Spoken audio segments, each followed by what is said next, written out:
Hello wonderful people! Have you been wondering on what is available in the next upcoming banners?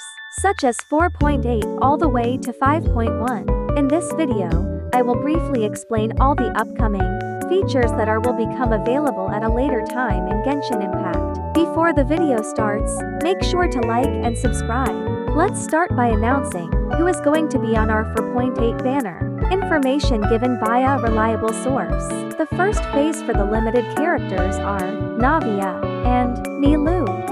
This banner also includes a new character which we'll discuss later, as well as a character who hasn't been in a banner since September of 2023. Let's talk about Navia and Nilu. Starting with Navia. Navia is a Geo user character who wields a claymore. She can play the role as main DPS on your team. She got her first banner on 4.3 and hasn't had a rerun since. It's so exciting for her first rerun just before the arrival of Natlin. I know a lot of people dislike the Geo element entirely, due to the restrictive nature when interacting with various different elements. But Navia is an amazing DPS to have on your team, as she shines in a team who interacts with Geo and perform the crystallized reaction. If you like her playstyle, as well as her charming personality, then I would say that Navia is a solid unit to pull for. Let's move on to Nilu. Nilu is a Hydro user character who wields a sword, and she plays the role as support in your team. She last appeared on a banner in 3.6, which was over a year ago. I'm actually so glad that she is finally getting another rerun, and it also makes sense for a rerun for her as well. For Nilu, if you focus on building a team around her and her kit, then the team can easily dish out huge amounts of damage in a very short period. Let's move on and focus on the second phase of 4.8. The second phase, which includes limited characters, which are Emily and Yilan. Due to leaks, we already know a new character will be featured in the second phase of 4.8, and that is Emily. And for some unknown reason, she will be released in the second phase rather than the first. Here is what we know so far about Emily. Emily is going to be a Dendro user character who wields a polearm, and she plays the role of sub-DPS on your team. Her kit is pretty much focused and involved around the burning reaction. So when picking a team to involve Emily, it is known for her to work best with a pyro-type character. Moving on to Yilan. Yilan is a Hydro user character who wields a bow, and exactly like Emily, she plays the role of sub-DPS on your team. She is probably one of the best characters that you can pull for on your account. She is also fantastic for exploration, especially if you manage to pull her C1. Just before we move on to 5.0, there may be a leeway-focused chronicled banner which may appear in 4.8. However, nothing has really been confirmed as of yet. Despite that, a leeway banner would 100% be exciting. The reason why I haven't mentioned 4.9 is that they are completely skipping this and going straight to 5.0, which means Natlin is most likely a few weeks away. It is rumored that there is also going to be another storyline in 4.8. Here is what we know so far. We will see some familiar faces from Fontaine, Sumeru and Inazuma gathered in a new limited time area. Screenshots have been released of what 4.8 will look like. The next couple of seconds will reveal some leak screenshots from the quest which may be given. Spoiler alert. The images show the Traveler and Paimon interacting with characters from different regions, some whom have never crossed paths before. These characters are seen as Wanderer Sumeru, Navia Fontaine, and Kirara Inazuma. In the screenshots, it also seems that an unknown small NPC girl wearing a Fontaine outfit also appears in it. Navia is seen without her hat in some of the shots, which implies her losing her hat is part of the storyline. The captures also show catching Leeway joining the other characters.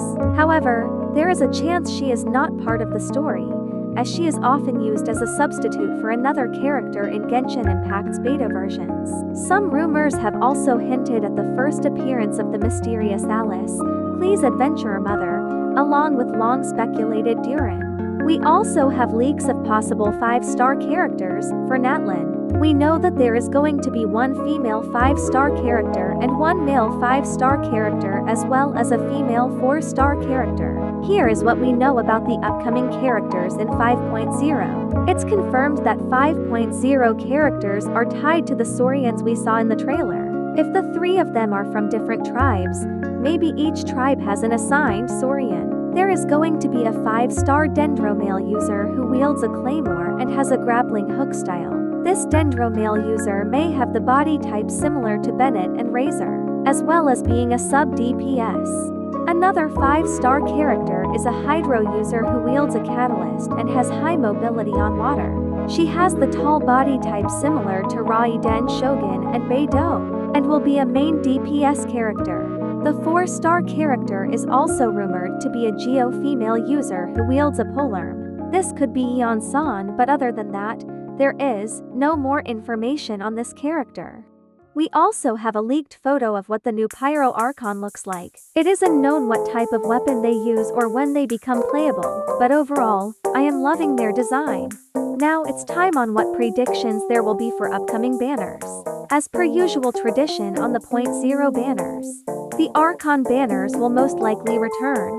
This will also most likely include Zhongli, as he has appeared in 3.0, 4.0 and will most likely appear in 5.0, which is amazing for all the Zhongli mains out there. Let's talk a bit more about him. Zhongli is a Geo user character who wields a polearm. His main role is for Geo support who can create powerful shields and withstand most attacks.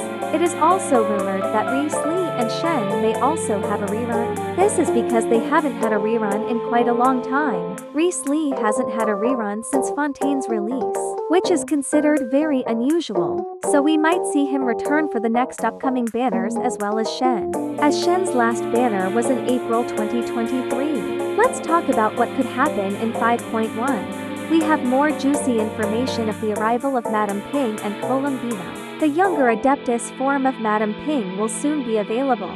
It is rumored for her to be released in 5.4 at the Lantern Rite Festival.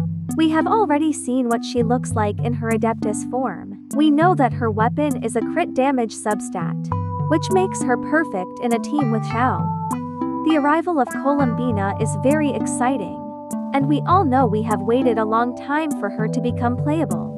News is that she will become the next playable Harbinger, and will most likely become a new boss. It is still slightly unknown on when she will be released. However, it is estimated that she will be released within 5.0 and 5.9. It is also rumored that a new 5-star female Geo user will be released in 5.1. She will be a tall body build such as Raiden Shogun, and will be a character who is good at shields. Other than that knowledge, there is nothing else known about the character. Xian Yun may get a rerun in 5.1 unless Hoyo decides to reserve her for the Lantern Rite. She last appeared in 4.4 and hasn't had a rerun since.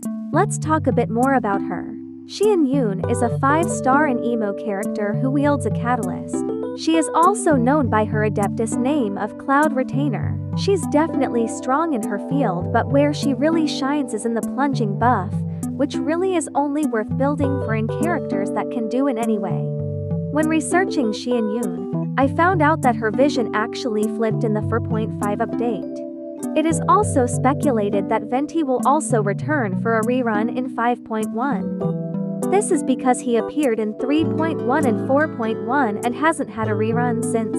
Let's talk a bit more about Venti. Venti is a 5-star and emo user who wields a bow, and is the current Archon of Mondstadt, also known as the name of Barbados. Venti's Elemental Burst is a defining tool for dealing damage and utility, and should be prioritized accordingly.